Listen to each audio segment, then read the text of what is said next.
Bienvenue sur Vérité TV. Je suis là pour la parole et rien que la parole au nom puissant de Jésus-Christ. Alors aujourd'hui, je vais vous parler d'un phénomène qui intrigue beaucoup le corps du Christ, mais je pense qu'il est temps de parler de ces choses sans avoir peur. Parce que si Christ est pour toi, qui peut être contre toi? Même toute la terre peut être contre toi, mais si Christ est avec toi, qui peut être contre toi? C'est la Bible qui le dit. Alors, je vais vous parler de quelque chose qui est vraiment en train de torturer le corps du Christ et personne. La plupart du temps, les gens n'aiment pas parler, mais voilà, je vais quand même exposer ce problème. Alléluia. Alors, ce n'est pas que je parle mal des chrétiens, non, c'est pas ça. Mais je voulais juste attirer l'attention des chrétiens en leur disant que ce n'est pas tous ceux qui disent qu'ils sont chrétiens qui sont vraiment chrétiens. Il y en a qui sont chrétiens le jour, mais la nuit, ils sont plus chrétiens. Mais je me demande, quel genre de chrétiens sont-ils, ces gens? Alléluia. Alors, j'ai été surprise un jour. Pourquoi? Parce que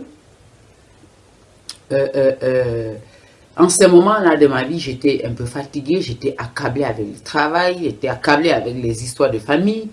Donc ma vie de prière avait un tout petit peu baissé, je peux le dire, parce que normalement, je persévère, malgré la tempête et le vent, je persévère.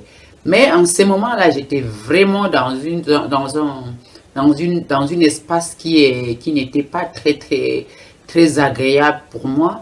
Et ça m'a un peu affecté, donc ma vie de prière avait un peu diminué. Mais la Bible dit, toute chose concourt au bien de ceux qui aiment l'Éternel. Bon, sur cette phase-là de ma vie, je me suis fait attaquer. Et l'attaque était quoi? C'était une dame bon, ce jour-là, moi, j'ai rêvé. Et je voyais cette dame, elle était là, dans ma maison. Et comme elle était dans ma maison, elle m'a donné un coup dans mon dos. Dans mon dos. Quand elle m'a donné le coup dans le dos, je me suis réveillée. Et après, je me suis dit, mais mon Dieu. N'est-ce pas, cette femme, je la vois, je la salue, on n'a pas de problème, mais pourquoi elle vient m'attaquer de cette façon? Bon, je me suis dit, bon, ok, c'est des rêves. Je ne vais rien dire, je ne vais rien demander, je veux juste prier pour elle.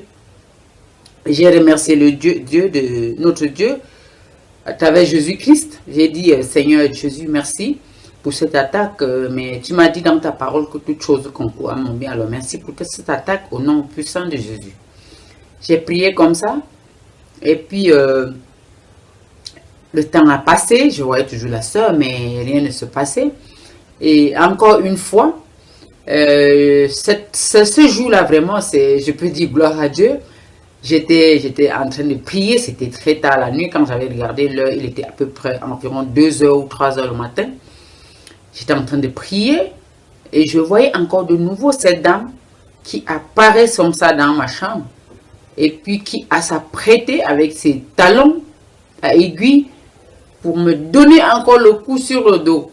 Mais en ce moment-là, j'étais en train de prier. Et comme j'ai prié, comme je l'ai vu comme ça, avec la position de me donner un coup sur le dos, moi j'ai demandé au Saint-Esprit, je fais quoi? Et le Saint-Esprit m'a donné une ordre de dire le feu du Saint-Esprit au nom de Jésus sur toi. Quand j'ai dit le feu du Saint-Esprit au nom de Jésus sur toi, j'ai entendu comment elle criait, waouh! Et quand elle criait comme ça, waouh!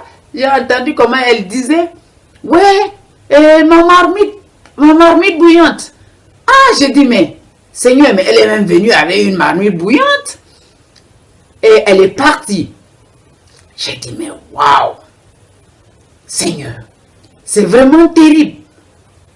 Donc, si en ce moment-là, qu'elle a atterri encore dans ma maison comme ça tard la nuit, si je n'étais pas en train de prier ce jour-là, elle aurait peut-être fini de me casser le dos.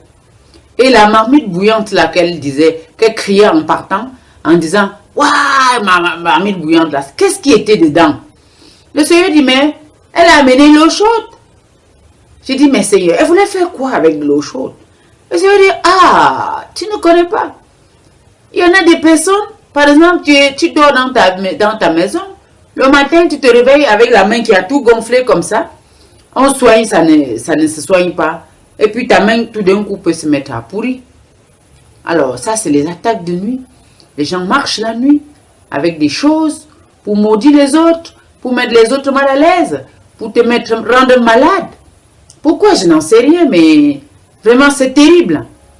C'est terrible. Nous devons vraiment apprendre à vivre en harmonie avec le Seigneur. Et quand le Saint-Esprit te dit de te réveiller pour prier, ne dis pas que tu es en train de dormir. Et force-toi pour prier parce que l'ennemi, il ne dort pas. Toi, tu dors, mais l'ennemi ne dort pas. Et quand c'était comme ça, quand je me suis levé le matin, après avoir mené ce combat au nom de Jésus, le Seigneur me dira de prendre le livre de Jean 10, 10. Le voleur ne vient que pour voler, égorger et tuer. Mais le Seigneur est venu pour que nous en ayons la vie et même avec abondance. Donc, vraiment, ce jour-là, ce verset biblique-là de Jean 10, 10 a pris vie dans ma propre vie et je pouvais me réjouir d'avoir vraiment été forte en ce moment-là, d'avoir été vraiment capable de chasser cette femme avec le feu du Saint-Esprit au nom de Jésus, selon l'ordre de l'Esprit Saint, parce que c'est l'Esprit Saint qui m'a dit de dire ça. Moi, je ne savais pas que je pouvais prier de cette façon ou bien de dire le feu du Saint-Esprit sur une personne et la personne se sent mal à l'aise. Alléluia. Donc, vraiment, restez connectés, soyez attachés à la parole de Dieu. Vivez dans la sainteté, aimez les gens qui vous détestent. Même si quelqu'un te déteste, aime-le, parce que la Bible dit aime ton prochain comme toi-même. Donc, la première fois que la dame elle est venue dans ma maison, qu'elle m'a donné un coup au dos, moi j'étais en train de dormir, elle m'a surprise. Ben maintenant, la prochaine fois quand elle venait, j'étais réveillée et puis je priais et en ce moment, je pouvais savoir quoi faire pour la déstabiliser. Mais ce n'est pas que je déteste cette personne. Et puis je viens ici, alors appeler les gens à se repentir. Hein? Les gens sont à l'église, assis à l'église, mais dans la nuit, ils te pratiquent encore les œuvres des ténèbres. Mais moi, je dis encore, je répète, si Christ est pour toi, qui peut être contre toi? Alors le chrétien doit avoir l'assurance dans le nom du Christ, dans l'Esprit Saint et dans la parole de Dieu en fait. Hein. Et voilà, Jean 10, 10 qui dit, le voleur vient pour dérober, égorger et tuer. Mais Christ est venu pour que tu aies la vie et même avec abondance. Et voilà la vie en abondance. Reste connecté et sois joyeux, un chrétien joyeux, un chrétien qui persévère sans avoir peur. Je vais prier. Amen. Seigneur Jésus, merci encore parce que tu es là, tu es avec nous, tu es parmi nous. Ô Seigneur, tu es notre Rédempteur, notre Sauveur. Nous t'adorons, nous applaudissons ta parole. Oui Seigneur, tu es bon au nom de Jésus. Amen.